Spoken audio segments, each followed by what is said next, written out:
Assalamualaikum dan salam sejahtera. Jom bukakan minda anda untuk rajin mengulang kaji pelajaran, membuat latihan latih tubi dalam ulang kaji ekspres SPM. Kali ini kita belajar tentang tajuk set. Okay, soalannya ialah dari Pulau Pinang, Negeri Sembilan dan soalan SPM ulangan.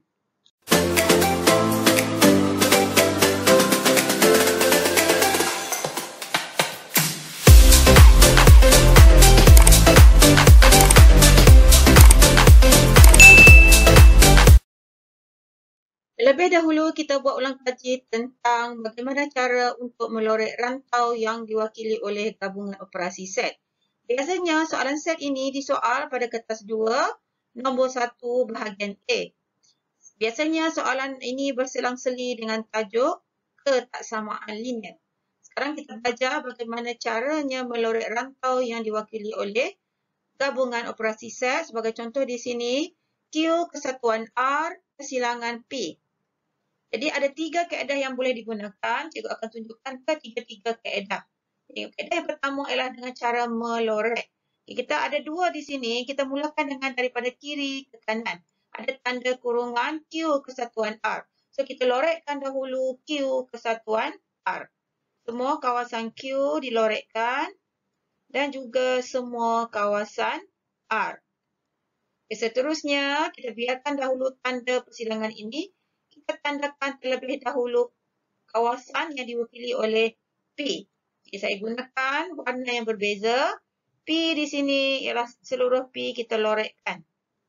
Lorekkan seluruh kawasan yang diwakili oleh set P. Jadi untuk jawapan, kita lihat di tengah ini ialah persilangan. Persilangan bermaksud yang kena pada kedua-dua rantau ini. Jadi kedua-dua rantau bermaksud pada bahagian yang ditandakan dengan pen merah dan juga pen hijau. Jadi inilah kawasannya, kawasan bagi jawapan. Jadi cikgu lukiskan semula, kita padamkan balik yang tak berkenaan. Kita lukiskan kembali ruangan bagi jawapan tadi. Jawapannya ialah pada rantau semua pada dalam Q dan sebahagiannya dalam kawasan rantau set R. Jadi inilah jawapannya. Kita juga boleh menggunakan kaedah menanda ataupun mencalik. Mencalik di sini bermaksud kita boleh calitan yang pertama kita buat tanda arah begini, calitan yang kedua terbalik dan calitan yang ketiga kita buat tanda sempang macam ni. Jadi Q kesatuan R, Q kesatuan R kita calikkan kawasan yang diwakili oleh Q dan juga R. Okay, yang pertama kita calikkan begini, semua kawasan Q, semua kawasan R. Kemudian, calitan yang kedua adalah kawasan yang diwakili oleh P. Kawasan yang diwakili oleh P ialah semua yang ada dalam P. Kita gunakan hala yang berbeza. Yang ada di sini, tandakan di tempat yang sama. Semua di dalam P. Di sini juga termasuk, sudah ada di atasnya. Kemudian kita lihat, kalaulah di sini persilangan bermaksud kawasan yang kena pada kedua-duanya. Bermaksud ini ialah kawasan yang bertanda pangkah. Jadi inilah jawapannya, kita lorekkan penuh bagi kawasan yang kena pada kedua-duanya. Jadi kita dapati bahawa dengan menggunakan kaedah 1 dan kaedah 2, jawapannya adalah sama. Padamkan kawasan rantau yang tidak berkenaan. Seterusnya, kaedah yang ketiga, kita boleh juga menggunakan kaedah menomborkan kawasan. Setiap kawasan yang berbeza kita nomborkan. Sebagai contohnya, dalam P tetapi di luar Q, di luar R, kita nomborkan sebagai kawasan yang pertama. Di dalam Q ni ada 2 kawasan, nombor 2, nombor 3, nombor 4 dan nombor 5. Setiap kawasan ditandakan dengan nombor yang berbeza. Kemudian, kita senaraikan apakah kawasan yang diwakili oleh Q kesatuan R. Q kesatuan R di sini diwakili oleh kawasan 2, 3, 4 dan juga 5. Manakala kawasan P pula diwakili oleh bahagian 1, 2, 3 dan juga 4.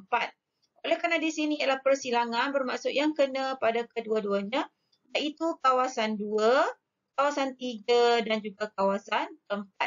Sekarang kita lorekkan kawasan yang terlibat. Kawasan 2, kawasan 3 dan juga kawasan 4. Okay, kita boleh gunakan mana-mana kaedah yang sesuai, yang cepat dan yang mudah difahami.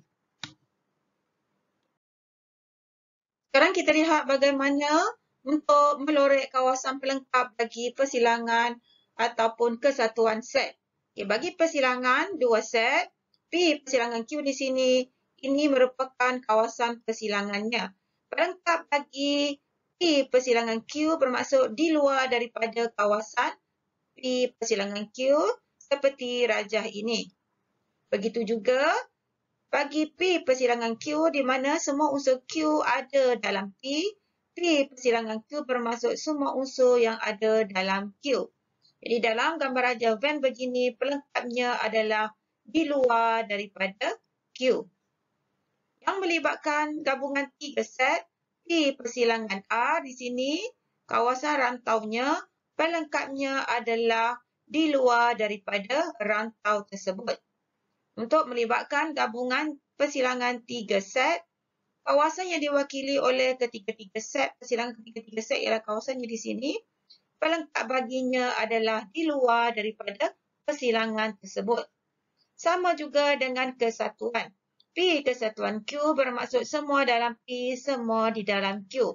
Pelengkapnya bermaksud di luar daripada P kesatuan Q. Untuk kawasan P kesatuan Q di mana semua unsur dalam Q ada di dalam P, pelengkap baginya adalah di luar daripada P. Mana di sini P kesatuan Q bermaksud semua unsur yang ada di dalam P. Kita lorekkan P dan Q sekali, pelengkapnya adalah di luar daripada unsur P, di luar daripada set P. Yang ketiga, kesatuan 2 set. Q kesatuan R, ini kawasan yang diwakili olehnya, pelengkapnya bermaksud di luar daripadanya. Di luar daripada kawasan tersebut. Ini gambar rajahnya agak berbeza, tapi kita gunakan maksud yang sama. Selain daripada Q kesatuan R yang dilorekkan di sini, itulah kawasan bagi pelengkap bagi kesatuan tersebut. Sama juga dengan P kesatuan Q kesatuan R, dilorekkan semuanya, pelengkapnya adalah di luar daripada kawasan kesatuan ketiga-tiga set tersebut. Kita mula menjawab soalan melibatkan set. Ini merupakan soalan percubaan Pulau Pinang 2019. Okay, nombor 1. Gambar rajah Venn di ruang jawapan menunjukkan set P, set Q dan set R dengan keadaan set semesta ialah P kesatuan Q kesatuan R. Pada rajah di ruang jawapan, lorekkan set A, R bersila dengan pelengkap bagi Q. Jadi kita gunakan mana-mana kaedah yang telah cikgu terangkan tadi. Yang lebih cepatnya kita guna kaedah calit. Okay, R, tandakan semua kawasan yang diwakili oleh R. Okay, di sini R. Dan kawasan yang diwakili oleh Q pelengkap bermaksud di luar daripada Q. Di luar daripada Q ialah di sini dan juga kawasan ini. Jadi untuk R persilangan Q pelengkap yang kena pada kedua-duanya ialah yang bertanda pangkal. Di sini yang bertanda pangkal bermaksud kita lorekkan jawapannya di kawasan ini. Jadi inilah jawapan untuk bahagian untuk soalan A. Untuk soalan B pula, kita gunakan kaedah yang sama. P persilangan Q kesatuan R pelengkap. P di sini, kita mulakan P dahulu. P tandakan semua kawasan yang diwakili oleh P. Kemudian tandakan dahulu Q kesatuan R pelengkap. Maksudnya, lorekkan kawasan Q. Semua kawasan Q di sini dah ada. Kita gunakan hal yang berbeza. Semua kawasan Q. Dan lorekkan juga semua pelengkap bagi R. Pelengkap bagi R maksudnya di luar daripada R. Okay, yang tadi kita telah tandakan, di sini satu lagi di luar daripada R. Jadi kita lihat di sini ialah persilangan. Bermaksud yang kena pada kedua-duanya, iaitu yang bertanda pangkal. Jadi kita lorekkan kawasan yang terlibat untuk mendapatkan jawapan yang betul. Jadi semua kawasan di sini. Jadi jawapannya Okey, markahnya ada 3. Biasanya diberi A yang pertama, markahnya adalah K1 dan B ini K2. Okey, K2 ini jika salah satu bahagiannya tidak lengkap, hanya akan mendapat 1 markah sahaja. Jadi kita padamkan ruangan yang tidak berkenaan ini supaya lukisannya lebih kemas dan tepat. Murid-murid semua, jangan lupa tekan butang like dan subscribe sebagai tanda sokongan kepada channel cikgu. Sekarang kita mula menjawab soalan daripada negeri 9. Gambar rajah Venn di ruang jawapan menunjukkan set R, set S dan set T dengan keadaan set semesta ialah kesatuan R, kesatuan S dan juga kesatuan T. Pada rajah di ruang jawapan, lorek set R pelengkap. Okay, di sini R pelengkap bermaksud di luar daripada R. Okay, kita lorekkan kawasan yang di luar daripada R. Okay, jadi ini dia kawasan yang diwakili oleh R pelengkap. Okay, seterusnya soalan B. R persilangan S kesatuan T. Okay, kita buat ini ialah gabungan operasi set. Kita mulakan dahulu tandakan kawasan yang diwakili oleh R persilangan S. R persilangan S oleh kerana gambar rajah Venn di sini, S, semua unsur dalam S adalah unsur bagi R. Jadi R persilangan S ialah semua yang di dalam S. Okay, seterusnya, tandakan pula kawasan yang diwakili oleh set T. Set T ini ialah kawasan yang diwakili olehnya. Oleh kerana di tengah-tengah ini ialah kesatuan, bermaksud kita lorekkan kawasan, semua kawasan yang telah bertanda tadi. Kawasan yang terlibat ialah di sini kawasannya dan juga di dalam T. Di dalam semua yang di dalam T terlibat.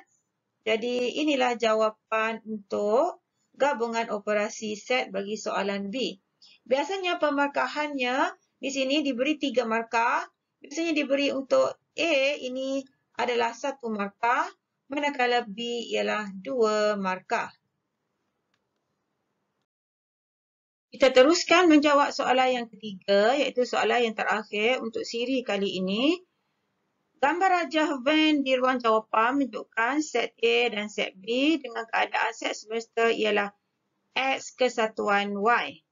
Pada rajah di ruangan jawapan, lorekkan set X pelengkap. X pelengkap bermaksud di luar daripada X. Di luar daripada X ialah kawasan ini. Jadi kita lorekkan kawasan yang diwakili oleh X pelengkap. Okay, jadi inilah jawapannya. Soalan B pula, gambar rajah Venn di ruang jawapan menunjukkan set P, set Q dan set R dengan keadaan set semesta P kesatuan Q kesatuan R. Pada rajah di ruang jawapan, lorekkan set P pelengkap kesatuan Q persilangan R. Jadi kita buat satu persatu dahulu, mulai daripada kiri, P pelengkap. P pelengkap bermaksud selain daripada P, iaitu di luar P. Kita talitkan bahagian di luar P. Okey, ada 3 bahagian di luar P. Kemudian kita lihat pula yang ini Q persilangan R. Q persilangan R. Q persilangan R ialah semua kawasan di dalam Q dan juga di dalam R yang kena pada kedua-duanya. Akhir sekali kita lihat di antaranya adalah tanda U. U di sini ialah kesatuan. Kesatuan maksudnya gabungkan pelengkap bagi P dan juga gabungkan Q persilangan R. Bermaksud semua yang bertanda di sini kita perlu lorekkan. Jadi kita lorekkan semua yang bertanda di sini. Lorekkan dengan sempurna, jangan sampai terkeluar dan arahnya biarlah sama. Okey. Betulkan. Kita masuk juga kawasan di sini. Berbeza jika di tengah-tengah ini persilangan, kita hanya memilih kawasan yang bertanda pangkah sahaja. Sekarang kita lihat pula apakah markah bagi setiap jawapan. Keseluruhan ada 3 markah biasanya untuk A di sini. Ringkas sahaja soalannya akan dapat 1 markah. Dan B ini pula akan mendapat 2 markah. Jika ada kesilapan ataupun tidak tepat, hanya mendapat 1 sahaja markah. Jadi keseluruhannya ada 3 markah. Selesai bahagian pertama bagi tajuk set. Okey, jumpa lagi dalam video yang berikutnya. Jangan lupa sokong cikgu, tekan butang like dan subscribe dan share juga kepada rakan-rakan yang lain.